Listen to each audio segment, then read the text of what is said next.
अरे वाह वाह वाह वाह, मेरी रानी बिटिया पढ़ाई कर रही है। ये देखो पापा रानी बिटिया के लिए क्या लेकर आए हैं। थैंक यू पापा। अरे सुषमा चाय ले आओ भाई।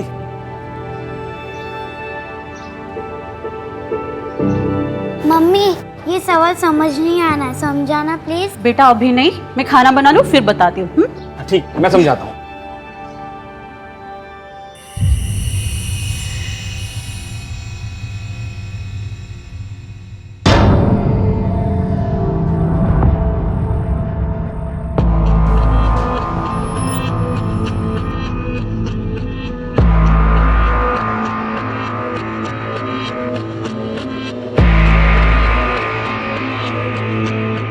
हेलो जाने मन, कैसी हो?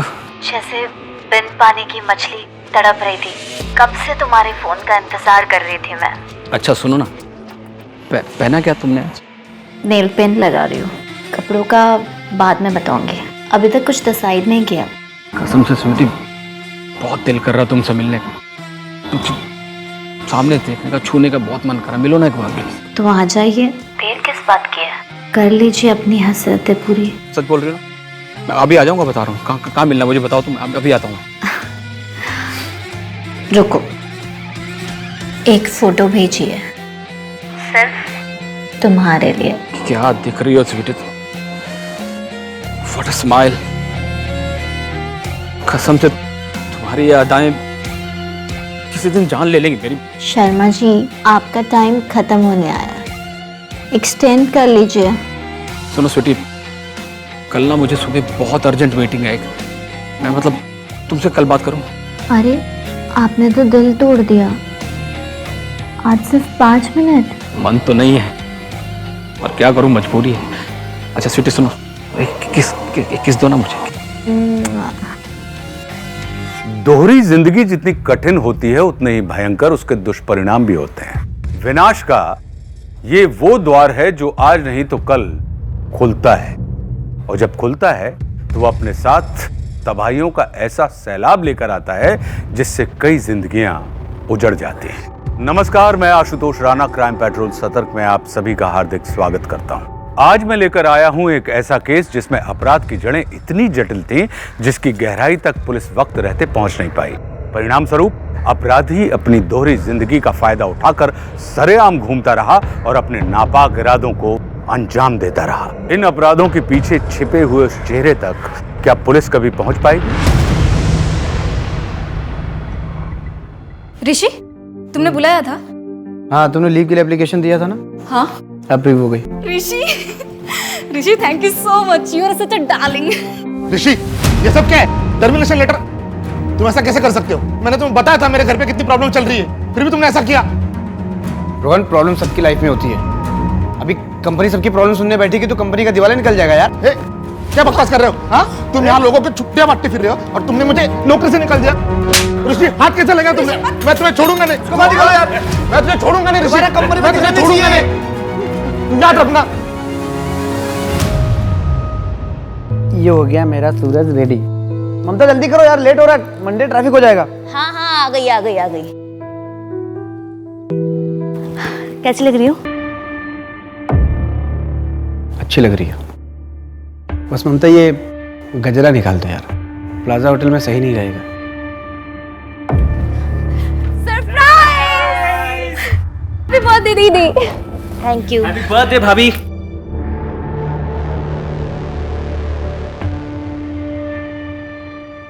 आप लोग कहीं जा रहे हैं क्या? हाँ, हम लोग बाहर डिनर पे जा रहे थे। एक्चुअली बड़ी मुश्किल से रिजर्वेशन मिला। हम कल कहीं और चले जाएंगे, आज घर पे सेलिब्रेट करते हैं। आप कुछ ऑर्डर कर दीजिए ना प्लीज। चलो चलो अंदर चलो चलो। चलो चलो, आप बहुत अच्छी लग रही हैं। हाँ।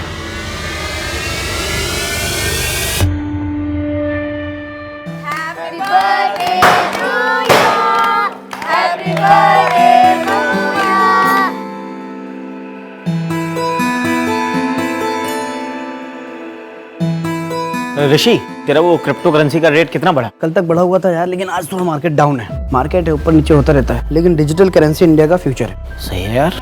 यार श्वेता, स्कूल की फीस इतनी बढ़ गई है, लूट मचा रखी है इन लोगों ने। हाँ यार ममता, सही बोल रही है तू।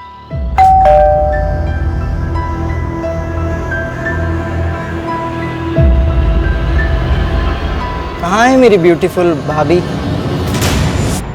भाभी हैप्पी बर्थडे। Thank you. अच्छा, ये करण को कैसे पता चला तुम्हारा बर्थडे है? मुझे कैसे पता ऋषि? मैंने थोड़ा ना बताया है। सॉरी, मैंने तुम्हारा मूड खराब कर दिया। एक्चुअली करण को देखते ही ना मुझे गुस्सा आ जाता है। मुझे उस पर बिल्कुल भी भरोसा नहीं है। अब तुम्हारे पर पूरा भरोसा है। हर मर्द की ना यही फेवरेट लाइन होती है। मम्मी मम्मी बचाओ, मम्मी मम्मी मम्मी बचाओ, मम्मी उधर कोई तो है, मम्मी मम्मी उधर कोई तो है, मम्मी उधर कोई तो है, मम्मी। आपका बैग। मैं क्या सोच रही थी कि सूरज को ना आज स्कूल नहीं भेजते हैं, वो बहुत डरा हुआ है। हाँ ठीक है, मैं भी ऑफिस से जल्दी आने की कोशिश करूंगा। चलो मैं निकलता हूँ।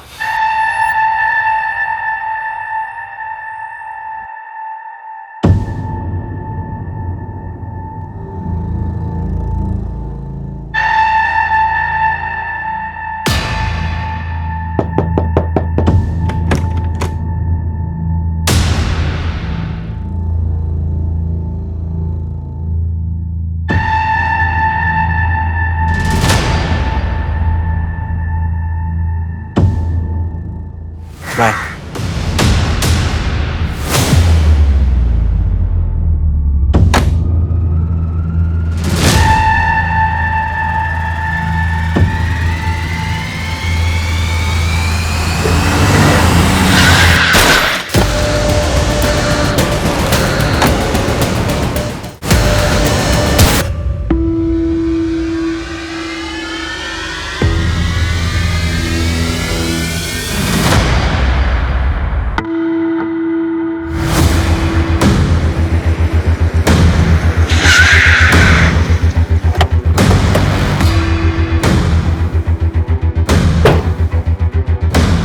कोई फाउल प्ले?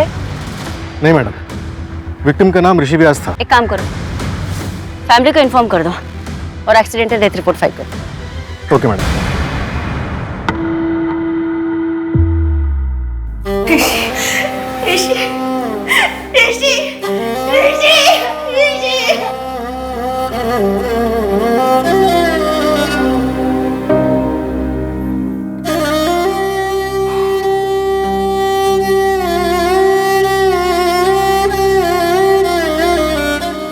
मैडम, ऋषि की पोस्टमार्टम रिपोर्ट के मुताबिक उसकी मौत सर पे गहरी चोट लगने की वजह से हुई। लेकिन कार पे तो हमें कोई एक्सीडेंट के निशान नहीं मिले। इसका मतलब एक्सीडेंट इतनी फोर्सफुली नहीं हुआ कि ऑन द स्पॉट डेथ हो जाए। हाँ मैडम, अजीब बात तो है। और एक बात मैडम, ये ऋषि व्यास प्रीति पुष्कर का जीजा है। प्रीति पुष्कर समीर पुष्कर की वाइफ है नहीं? हाँ मैडम, प्रीति और ममता दोनों कजन है। कितने साल हुए इनकी शादी को? 5 साल। भैया 45 तो बहुत ज्यादा है, 35 थे ना, आप 40 लगा। अरे किस बात के 40 रुपए कह रही हो यार प्रीति तुम? 35 रुपए से 1 रुपए ज्यादा नहीं देंगे, लेना तो लो, नहीं तो अपना। अब इतने में नहीं हो पाएगा। तो फिर एक काम करो, अब जाओ। यार प्रीति, ऐसे लोगों ने सर पे नहीं चढ़ाते यार। और तुम ऐसे पैसे बांटती रहोगी तो फिर तो हमने खोल लिया रेस्टोरेंट। समीर, उसकी बीवी बीमार थी। तो हमने ठेका ले रखा है इस बात का।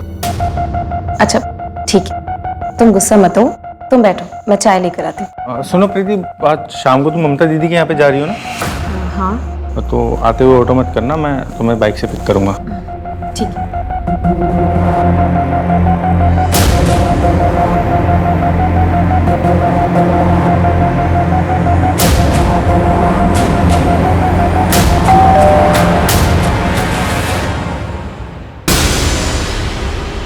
समीर, अरे मटर मिले या नहीं? हाँ मिल गए। ला ना जल्दी, कब से ऋषि ने बोला मटर पनीर बनाने के लिए। चल अंदर चल, आजा आजा। आज तू बच गई। मैंने समीर को बोल दिया था कि मैंने तुझे मटर लेने के लिए भेजा हुआ है। तू समीर को सब सच क्यों नहीं बता देती? देख, ये सब करेगी ना तो तेरी शादी नहीं चल पाएगी। ये लीजिए आपकी चाय। Thank you. मैं क्या कह रहा था प्रीति, वो थोड़ा सा ना इस बार प्रॉब्लम हो गई है इस मंथ में। इस बार 20,000 रुपये हो पाए, थोड़ा मैनेज कर लो ना। सिर्फ 20,000? इतने में कैसे होगा? ऊपर से वो काम वाली बाई, उसे भी अपनी पगार बढ़ानी है। उसको क्यों बढ़ानी है पगार? उसने क्या किया ऐसा? बाकी जगह पे उसकी पगार बढ़ी हुई है, अगर हमने नहीं बढ़ाई ना तो वो काम छोड़कर चली जाएगी। एक काम करो, तुम उसकी पगार बढ़ा दो, इसमें थोड़ा मैनेज कर लो। नहीं हो पाएगा तो एफडी तोड़ देंगे, और क्या।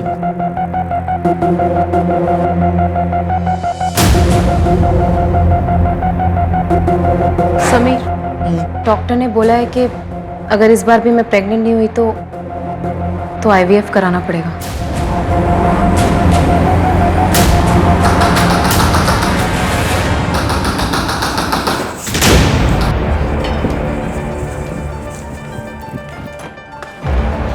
अरे समीर, वो माँ को हार्ट अटैक आया था। बगल वाले मिश्रा जी ने माँ को एडमिट किया है हॉस्पिटल में। मैंने मेरे पास जितने पैसे थे उतने मिश्रा जी को दे दिए, लेकिन तुझे तो पता है कि मेरे धंधे की हालत क्या है। भैया कल सुबह आ जाते, इतनी रात में। प्रीति क्या बोल रही हो? चुप रहो भैया, आपने ठीक किया। प्रीति एक काम करो, जो मैंने तुम्हें पैसे दिए वो जल्दी लेके आओ। जाओ जाओ ना, मुंह क्या देख रही हो, जल्दी जाओ ना यार।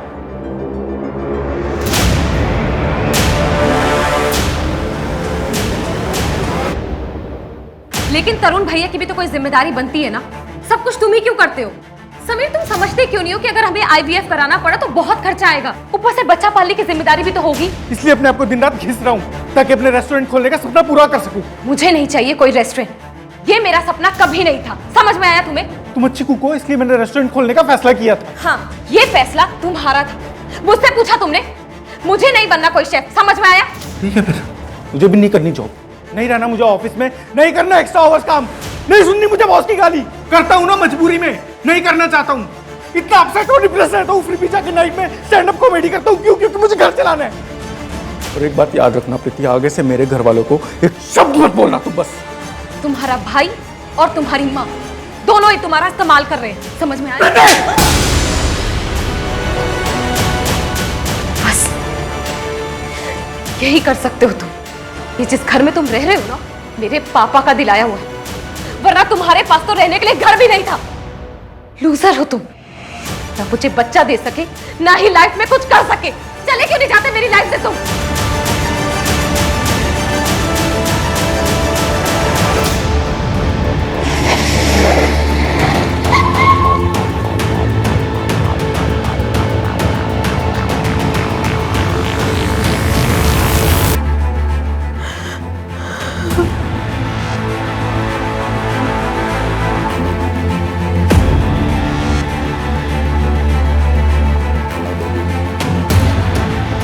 बॉडी पोस्टमार्टम के लिए भेजो। मैं समीर पुष्कर अपने पूरे होशो हवास में ये लेटर लिख रहा हूँ। मैंने अपने परिवार को खुश रखने की बहुत कोशिशें की, पर लाख कोशिशों के बावजूद मैं उसमें असफल रहा।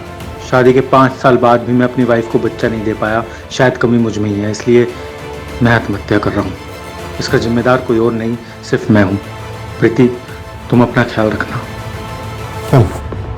समीर ने एक दुकान रेंट पे ली थी, रेस्टोरेंट खोलने का काम चल रहा था और ऑफिस में भी उसका प्रमोशन होने वाला था, पर शायद पैसों की काफी तंगी चल रही थी उसे।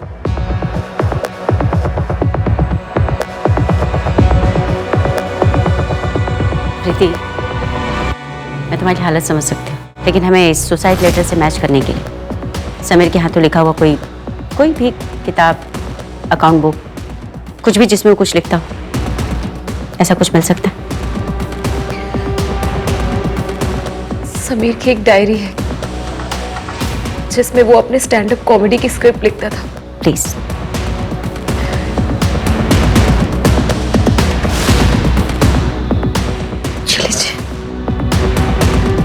मैडम, सुसाइड नोट की हैंडराइटिंग समीर की डायरी की हैंडराइटिंग से मैच हो गई है। इसका मतलब समीर वाकई में डिप्रेस था, इसलिए उसने सुसाइड कर लिया। हो सकता है मैडम, लेकिन पोस्टमार्टम रिपोर्ट के मुताबिक उसके ब्लड में ज़ेनाथ्रोल के ट्रेसेस मिले हैं, जो कि एक एंटी एंजाइटी ड्रग है। इसको लेने से ज़्यादा आदमी बेहोश हो सकता है या वर्स्ट केसेस में पैरालाइज हो सकता है, लेकिन मर नहीं सकता। ऐसा भी तो हो सकता है ना माथुर, कि समीर ने अपनी सुसाइड को इजी बनाने के लिए मेडिसिन का सहारा लिया। प्रीति से रिलेटेड कुछ मिला? मैडम, सुसाइड वाले दिन वो अपनी बहन ममता के घर पे थी, लेकिन इंटरेस्टिंग बात यह है कि प्रीति के मुताबिक वो हफ्ते में 3 दिन अपनी बहन के घर जाती थी, मंडे, वेंसडे और फ्राइडे।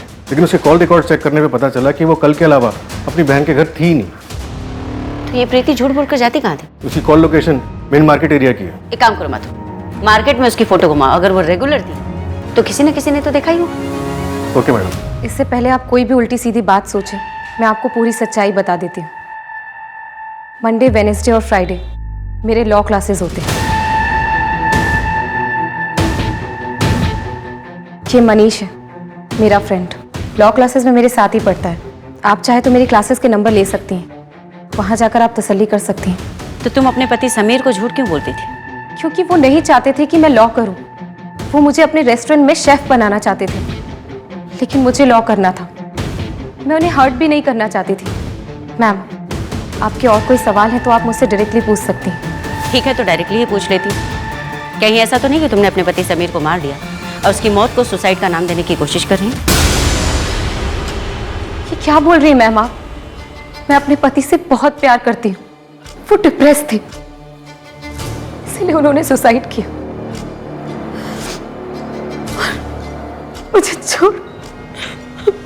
इस केस को आत्महत्या करार दे दिया गया था। हालांकि जांच अधिकारियों को यह केस खटक रहा था, पर अपनी जांच को आगे बढ़ाने के लिए उनके पास कोई ठोस सबूत नहीं था। 5 सालों बाद प्रीति के परिवार में क्या सच में अतीत में पुलिस से कुछ छूट गया था, या पुलिस अंधेरे में निशाना लगा रही थी? अतीत से जुड़ी इन कहानियों के बीच ऋषि की हत्या सुलझने की जगह उलझती चली जा रही थी। माथुर, जहाँ पर हमें ऋषि की कार मिली है वो उसका रेगुलर रूट नहीं था, तो फिर वो वहाँ क्यों गया होगा? पता कर रहे हैं मैडम, लेकिन एक बात पता चली। ऑफिस के बाद ऋषि मेन मार्केट एरिया में रुका था, जो उसके घर के रास्ते में पड़ता है। चलो मान लेते हैं शायद किसी से मिलने गया हो। और किससे? कॉल रिकॉर्ड्स में तो कुछ नहीं मिला। शायद ऑफिस के लैंडलाइन से कॉल किया, डिटेल्स मंगवाई हैं। उसके ऑफिस में कुछ मिला? एक एक्स एम्प्लॉई रोहन, ऋषि की रिपोर्ट की वजह से रोहन को 3 महीने पहले टर्मिनेट किया गया था। दोनों का झगड़ा भी हुआ था। क्या बकवास कर रहे हो? तुमने मुझे नौकरी से निकाल दिया।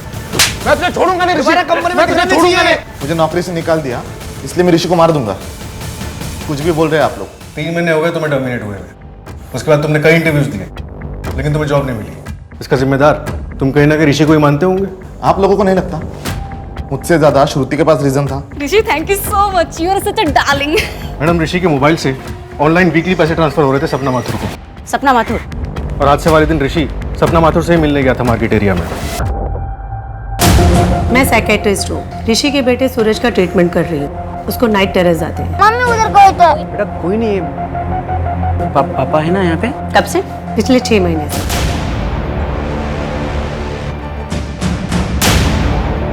मैडम, रोहन सही कह रहा था। श्रुति ने ऋषि के खिलाफ सेक्सुअल हैरेसमेंट का केस फाइल किया था। Rishi, thank you so much, you are such a darling.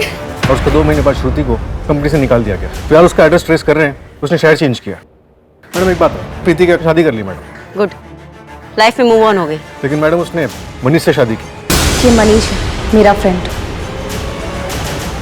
ये प्रीति और कितने दिन रहने वाली यहाँ पे? धीरे बोलो, अभी अभी तो आई है वो। अभी तो उसके पति ने आत्महत्या की है। तो क्या विधवा आश्रम खोल रखा है मैंने? और अभी भी का क्या मतलब है? महीना भर हो गया उसके पति को मर के। अगर इतनी परेशानी है ना तो मैं रेंट पे कर दूंगी, कोई एहसान नहीं चाहिए आपका। प्रीति, कैसे बातें कर रही है तुम? माफी मांगो चलो। अच्छा, अगर ये बोलेंगे तो चलेगा, मैं कोई माफी वाफी नहीं मांगने वाली।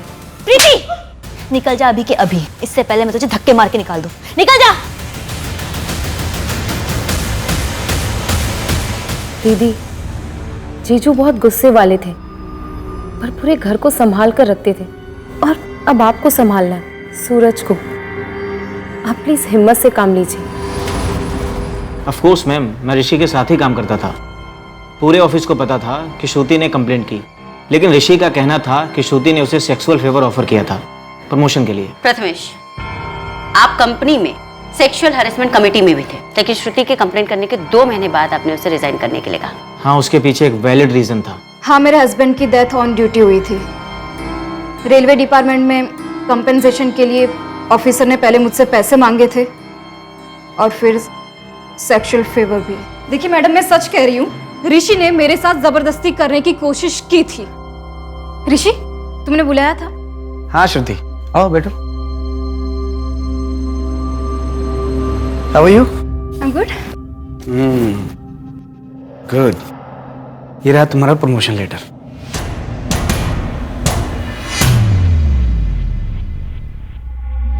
ऋषि, thank you so much, you are such a darling. Thank you. तुम डिजर्व करती हो, और उम्मीद करता हूँ कि तुम मुझे खुश करने में कोई कमी नहीं छोड़ोगी। What the hell? क्या बदतमीजी है ये? अरे इसी के लिए तो तुमको इतना बड़ा प्रमोशन दिया। और बाय द वे, सिग्नल तो तुमने ही दिया था। ऋषि, यस, ये सच अ डार्लिंग। दिमाग खराब है तुम्हारा? ऋषि, ऋषि क्या कर रहे हो? नो नो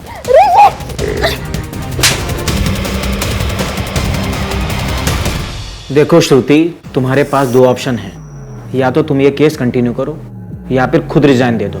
और इस बात का ध्यान रखना, अगर ये तुम केस कंटिन्यू करोगी तो तुम्हारे उस रेलवे डिपार्टमेंट वाले केस पर भी असर होगा। वहाँ नहीं समझेंगे कि कई बार हेरसमेंट हो सकता है। हम समझ रहे हैं। तो घबरा क्यों रहे हो? ऋषि तो ये डिजर्व करता ही था, और एक्सीडेंट हुआ है तो इन्वेस्टिगेट तो होगा ही। मैडम मैं कॉल करती हूँ बेटा। मैडम एक इंटरेस्टिंग बात पता चली। प्रीति फिलहाल एक लॉ फर्म में इन्वेस्टिगेटिंग फॉरेंसिक ऑफिसर की पोस्ट पे काम कर रही है। फॉरेंसिक? यस मैडम, उसने अपने मास्टर्स फॉरेंसिक साइंस में किए थे और उसके बाद लॉ किया। इससे नहीं मैडम, अभी तक कुछ सामने नहीं आया। सूरज, अब तो तेरे पापा मर गए, अब तेरी स्कूल की फीस और ट्यूशन की फीस कौन भरेगा? मम्मी है ना, वो काम करेगी। अच्छा चल, मेरा घर आ गया, ठीक है, बाय बाय।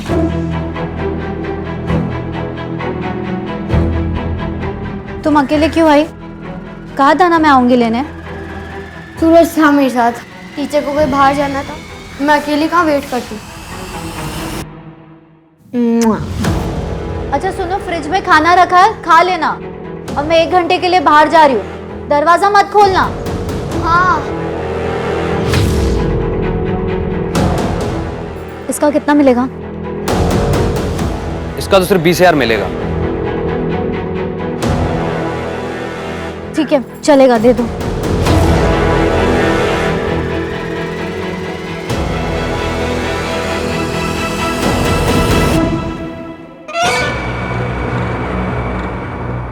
ये लो, 20,000 है। इतने में तो खुद ही कर ले। अच्छा सुनो, प्लीज एक बार मुझे अपने बॉस से मिलवा दो प्लीज। वो किसी से नहीं मिलते। सिर्फ एक बार प्लीज प्लीज। ठीक है, सोमवार 3 बजे यहीं पर।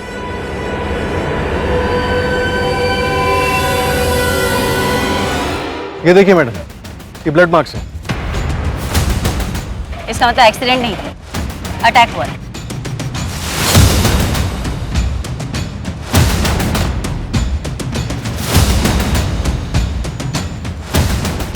माथुर, यहाँ पर तो बहुत चहल पहल रहती है, किसी ने देखा कैसे नहीं? तब दोपहर का वक्त था मैडम, थोड़ा खाली रहता है। गाड़ी यहाँ पर रुकी होगी तभी ये टायर के निशान।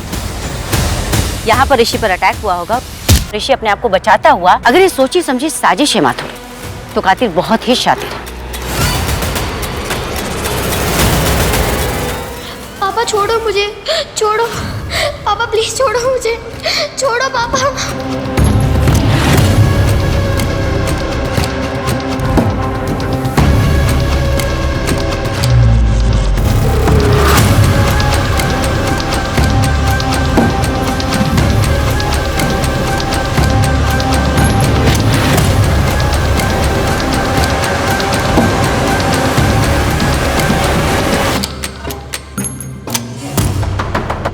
क्या बे, क्यों ठोक रहा है?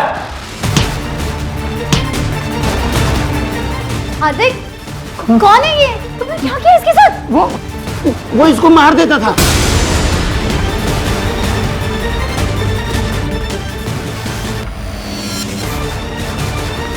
बेटा बेटा उठो उठो, आँख खोलो।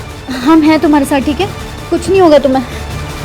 मैडम श्रुति का तो कुछ पता नहीं चला, लेकिन ऋषि और प्रीति के बीच एक लिंक मिला है। समीर की बात, ऋषि ने प्रीति के अकाउंट में पैसे ट्रांसफर किए थे प्रॉपर्टी का केस लड़ने के लिए। कैसी प्रॉपर्टी? मेरे भाई के चिता की आग अभी तक ठंडी भी नहीं हुई और तू अपने आशिक के साथ गुलछर्रे उड़ा रही है। याद रखना, मेरी प्रॉपर्टी में से तुझे एक ढेला भी नहीं दूंगा मैं। सब कुछ हमारा खरीदा हुआ है, हर चीज में समीर के पैसे लगे। अब आज वो नहीं है तो आप हर चीज हड़पना चाहते हैं? ये मैं होने नहीं दूंगी, कोर्ट तक घसीटूंगी आपको। तुझे जहां जाना है वहां जा, लेकिन मैं तुझे एक कुटी कौड़ी नहीं दूंगा प्रॉपर्टी में से। प्रीति, कोर्ट केस लड़ने में मैं तुम्हारी हेल्प कर सकता हूँ, लेकिन केस सेटल होने तक तुम शादी नहीं कर सकती।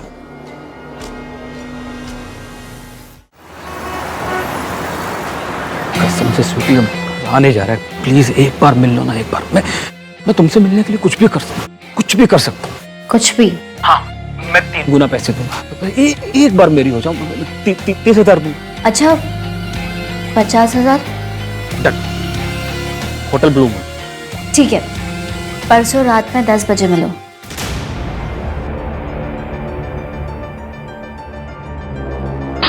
हार्दिक, फिर से? माँ को हार्ट अटैक आया है, बाईपास करना पड़ेगा, बहुत पैसे लगेंगे। तुम टेंशन मत लेना, सब ठीक हो जाएगा।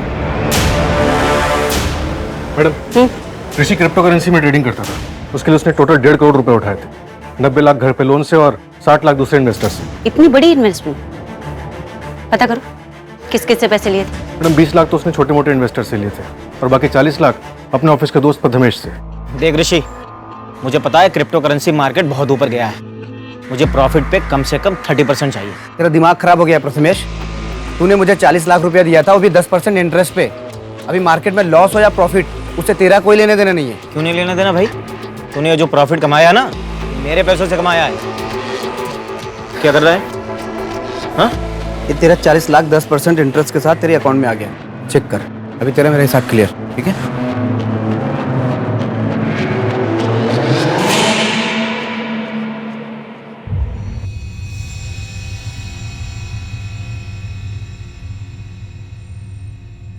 दीदी, क्लेम कब सेटल होगा? जब तक पुलिस इस केस को एक्सीडेंटल डेथ बोल के बंद नहीं कर देती। एक बार ये झंझट खत्म हो जाती तो इंश्योरेंस के पैसे मिल जाते और फिर घर चलाने में भी कितनी आसानी होती। हाँ, पर इन सब झंझटों की वजह से लगता है कि सब कुछ छोड़ दूँ। नहीं दीदी, बहुत बड़ी अमाउंट है ये, और फिर जीजू ने ये सब आप लोगों के लिए तो करवाया है ना। 1 करोड़ का लाइफ इंश्योरेंस? हाँ मैडम, लेकिन ये क्लेम अभी तक सेटल नहीं हुआ है, जब तक कि हम मर्डर को रूल आउट नहीं कर देते। मैडम, रोहन की सीडीआर रिपोर्ट से पता चला है कि लगातार वो एक नंबर से बात कर रहा है। कहाँ का नंबर है? दिल्ली का है मैडम। किसका? अर्चना मिश्रा के नाम से रजिस्टर्ड है। अर्चना मिश्रा? केस में नया ताश का पता कहाँ से आ गया? माथुर, तुम दिल्ली के लेने। Okay madam.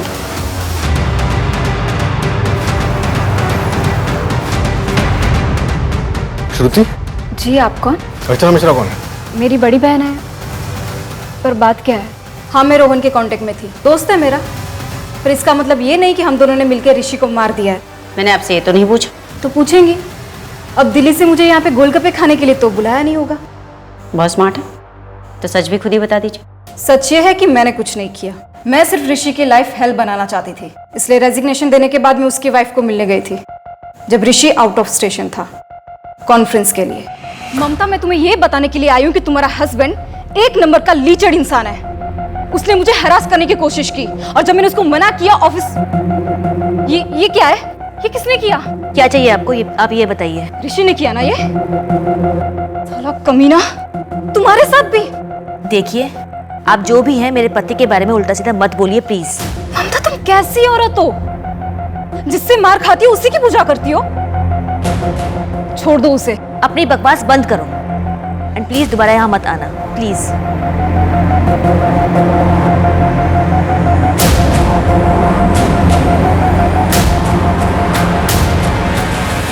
ऋषि ने मुझ पर सिर्फ एक ही बार हाथ उठाया था। क्या मैं जान सकती हूँ क्यों?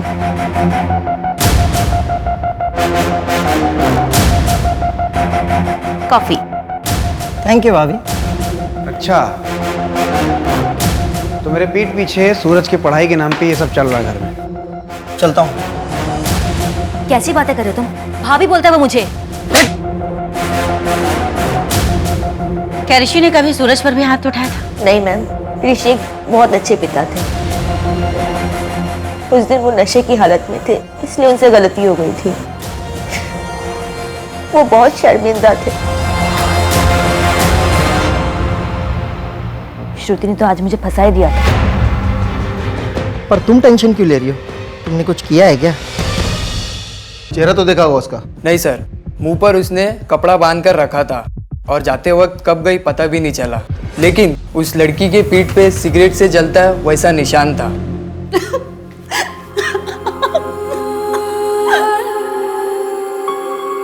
मैडम, 4 लोगों का पता चला है जिनसे ऋषि ने कॉइन्स खरीदने के लिए पैसे उठाए थे। कौन कौन है वो? पुनीत राठौड़, जो उसके कॉलेज का दोस्त है, ऋषि का पड़ोसी पंकज और उसके दूर के 2 कजन हार्दिक और गणेश। एक काम करते हैं, सबसे पूछताछ शुरू करते हैं। Okay madam. माथुर, मुझे एक डिटेल्स लिखवा के दो। Yes madam.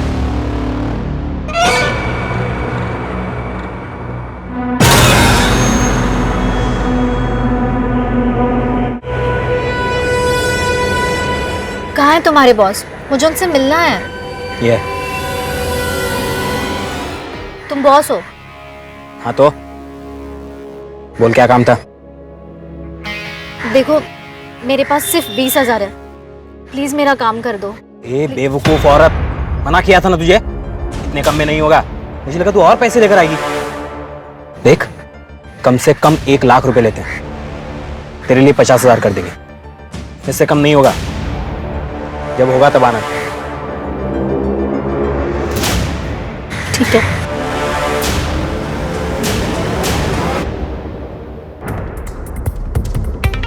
माथुर, ऋषि ने जिन 4 लोगों से पैसे लिए थे उसमें से तीसरा बंदा है ना? हाँ मैडम, हार्दिक नाम है इसका, और चौथा है गणेश। फिलहाल वो नागपुर में है, वहाँ के लोकल पुलिस को इन्फॉर्म कर दिया, वो लोग पूछताछ करेंगे। जी, हार्दिक पांडे का घर यही है? हाँ, हार्दिक मेरे हस्बैंड है।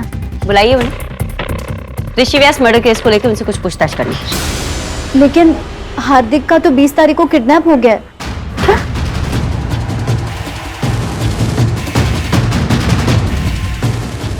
आपने पुलिस में कंप्लेंट नहीं लिखवाई? नहीं मैडम, वो लोग ने मुझे धमकी दी थी कि अगर मैंने पुलिस में कंप्लेंट की तो वो लोग मेरे पति को जान से मार देंगे। किडनैपर ने आपको बड़ी मार्केट के पीछे कच्ची वाली सड़क पर पैसे लेकर बुलाए हैं ना? डोंट वरी, हमारी टीम वहां पर पहले से तैनात रहेगी। मैडम, मैंने तो पैसे दे दिए हैं। क्या?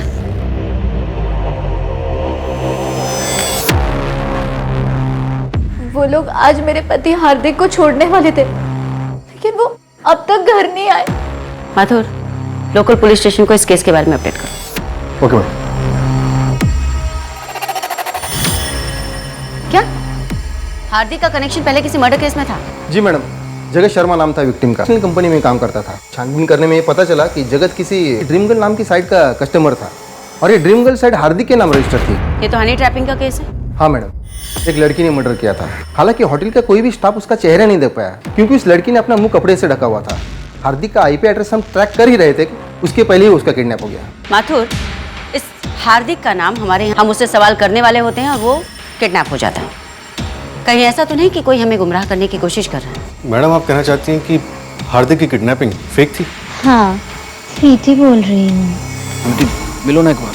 1 मिनट का 500 और मिलने का 15,000, और वो भी सिर्फ आपके लिए। अभी आ जाऊंगा, बता रहा हूँ। कहाँ मिलना मुझे बताओ तुम, अभी आता हूँ।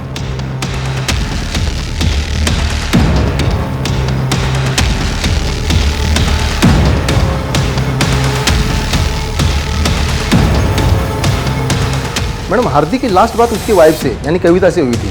उस वक्त तो ऑफिस में ही था, और ऑफिस से घर लौटते हुए वो किडनैप हो गया। उसके ऑफिस से घर के बीच रास्ते में जितने भी सीसीटीवी कैमरास है वो सब मैं खंगालता हूँ, शायद कुछ हाथ लग जाए। Thank you Joshi. Thank you.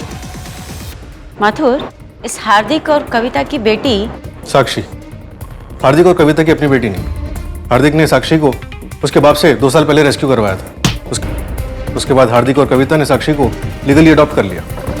Sir, ये जो आपने डिटेल्स मांगी थी,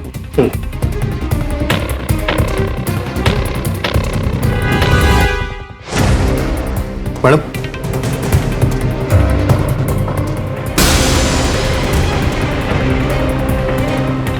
माथुर, जब कोई क्रिमिनल लंबे समय तक पकड़ा नहीं जाता ना, तो उसे अहंकार हो जाता है, और अपने उस अहंकार के चलते वो गलतियां कर बैठता है। हमें उस सही वक्त का इंतजार करना है कि वो गलती करे और हम उसे तब पूछें।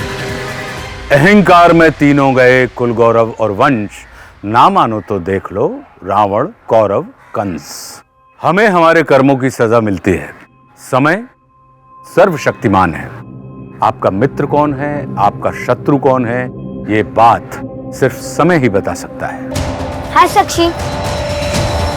अच्छा सुनो, मैं 1 घंटे के बाद तुम दोनों को लेने आऊंगी, लेकिन अकेले घर मत आना, ठीक है?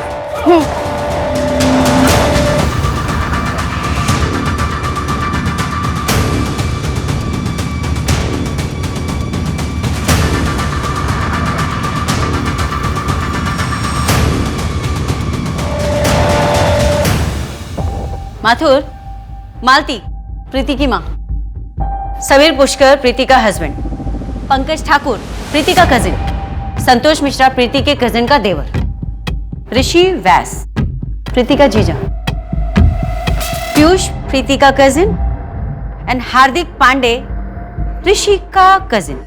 माथुर, कहीं ना कहीं ये सारे लोग एक दूसरे से जुड़े हुए, एक ही फैमिली के। मैडम, ये संतोष और पीयूष, इन दोनों की डेथ नेचुरल नहीं हुई थी। इसका सीधा सा मतलब है कि इसकी प्लानिंग बड़ी ही सटीक तरीके से की गई। लेकिन इन लोगों में कॉमन तो कुछ भी नहीं। मोटिव क्या हो सकता है? माथुर, मुझे मेडिकल बोर्ड का नंबर लाकर। मालती के अलावा ये सभी लोग अपने पीछे अपनी पत्नी को छोड़कर गए और इनकी पत्नियों ने अपने आसपास के क्लिनिक में कभी ना कभी अपनी मारपीट के घाव का इलाज करवाया। तो क्या मैडम इन सबकी पत्नियों ने इनको मारा होगा? नहीं, एक काम करो माथुर, मुझे कुछ केसेस की फाइल्स चाहिए, उनकी बैकग्राउंड हिस्ट्री भी। इन सभी विक्टिम्स के घर वालों के बैंक स्टेटमेंट निकलवाओ, उनकी डेथ के आसपास के। और मुझे कविता की बेटी साक्षी से भी बात करनी है। साक्षी, कुछ बोलो बेटा। अच्छा, डोंट क्राई, डोंट क्राई। मैंने उन्हें पापा समझा था, लेकिन वो मेरे साथ गंदा काम कर रहे थे और माँ को भी किसी और आदमी के पास भेजते थे। साक्षी, ओके ओके, गुड।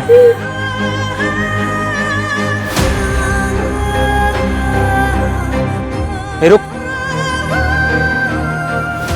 ये किसने किया?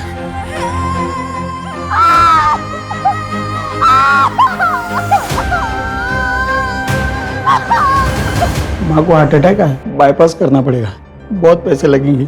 तुम टेंशन मत लेना, सब ठीक हो जाएगा। 1 मिनट का 500 और मिलने का 15,000, और वो भी सिर्फ आपके लिए। अच्छा, 50,000? ओके।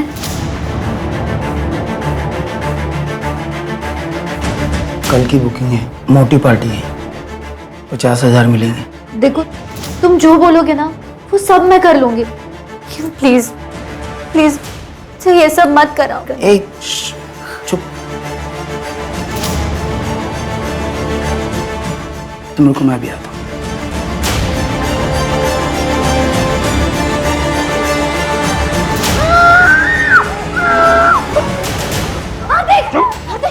छोड़ो उसे, क्या कर रहे हो? मत छोड़ो, प्लीज छोड़ो उसे। तू मुझे सिखाएगी? चल प्लीज चल चल। छोड़ो उसे, प्लीज। चल। चल बाहर निकल। हाथ जोड़ते तुम्हारे, प्लीज आर्थिक, प्लीज छोड़ो।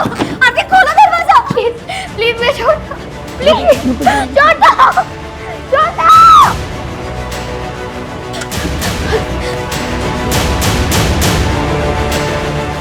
अब सोच ले तू, अगर कल तू नहीं जाएगी ना तो ये जाएगी। नहीं, साक्षी नहीं, मैं जाऊंगी। हाँ पक्का मैं जाऊंगी, प्लीज उसे छोड़ दो। Good girl. चल। हेलो, मैं स्वीटी, और आप? संजू, आपकी आवाज बहुत प्यारी है, आपसे मिलना चाहता हूँ। अरे इतनी जल्दी? पहले थोड़ी दोस्ती तो कर लो। तो दोस्ती के लिए कितने पैसे खर्च करने होंगे? अच्छी चीज कीमती होती है संजू। और हर कीमती चीज कैद में रखी जाती है। तुम्हारी बेटी साक्षी से बात हुई, तुम जगत से मिलने गई थी, जगत को तुमने मारा, तो फिर हार्दिक की सुपारी क्यों दी? उसे भी मारी देती। वो मैं हार्दिक के ब्लैकमेल करने की वजह से गई थी। सोचा था उसे मार डालूंगी, पर मैं हार्दिक को मारने की हिम्मत नहीं जुटा पाई, इसलिए मैंने सुपारी दी थी। किसको दी थी उसकी सुपारी? ये किसने किया?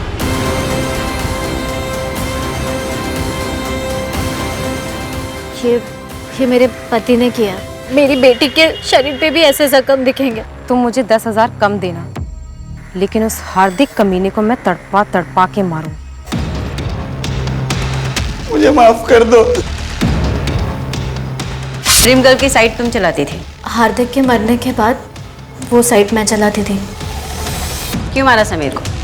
मैम, समीर ने सुसाइड किया था।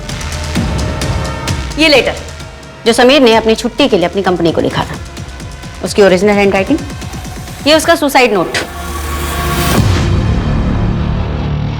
ये डायरी, दोनों की हैंडराइटिंग एक दूसरे से मैच करती जो तुमने लिखी।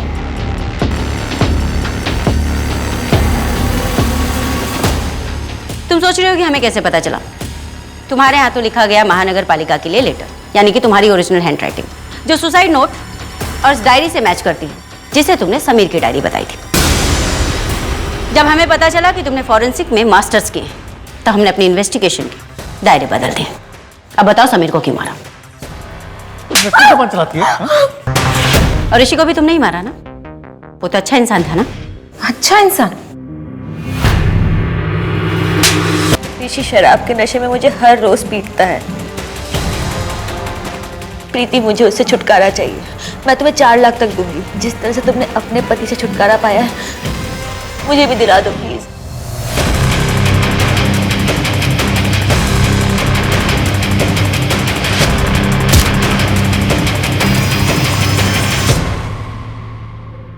ऋषि के लिए हम श्योर नहीं थे, अच्छा हुआ तुमने खुद ही कन्फेस कर दिया।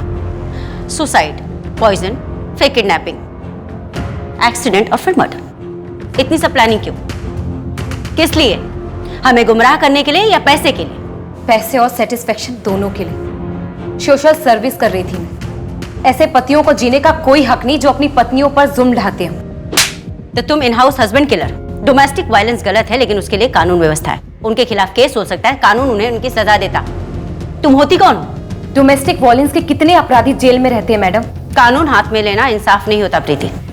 तुम्हारा हस्बैंड भी क्रिमिनल था और तुम भी क्रिमिनल हो। तुम दोनों के सिर्फ जुर्म अलग है।